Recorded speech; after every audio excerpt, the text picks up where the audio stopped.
And now we come to notice. No, there's another item, sorry, supplementary agenda.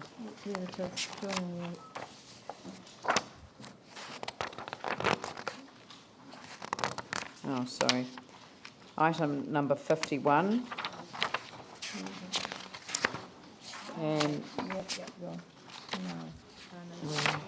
there it is. Right.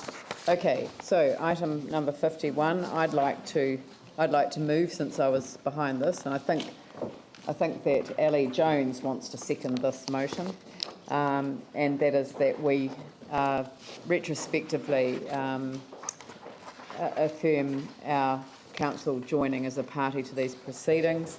Obviously, there are some issues around the potential exposure to costs being awarded against us, but given that the EQC and the Insurance Council are in court to establish whether there is cover for increased flooding vulnerability in terms of the land, then we need to be asking the question as to whether there is increased flood vulnerability. Is that building damage? Because that then puts us in a position where we can address floor levels.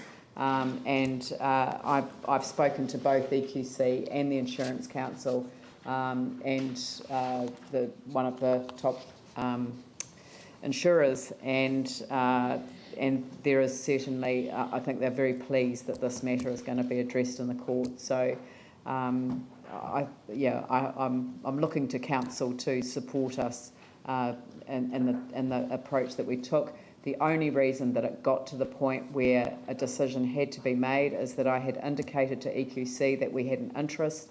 Their lawyer notified that to the court. We were given till the 30th to make the application, and so the call had to be made on that day, and it didn't have a chance to come to council for a decision before then. So, Yanni.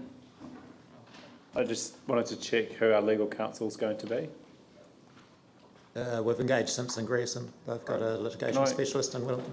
Can I move that we choose someone else? No, I'm not going to accept a motion like that. Okay. But how do we resolve that? We might deal with that on a different occasion. This is just simply dealing with the declaratory judgment proceedings in court, and I'm not going to sit here and talk about whether lawyers are qualified to take declaratory judgment proceedings in court. There is too much at stake for people to make a view based on how much work a particular law firm has got from our council. So I'm happy to take the question offline, but I'm not happy. Yeah, I did raise this prior to the meeting, so with you, but that's fine. We can talk about it offline.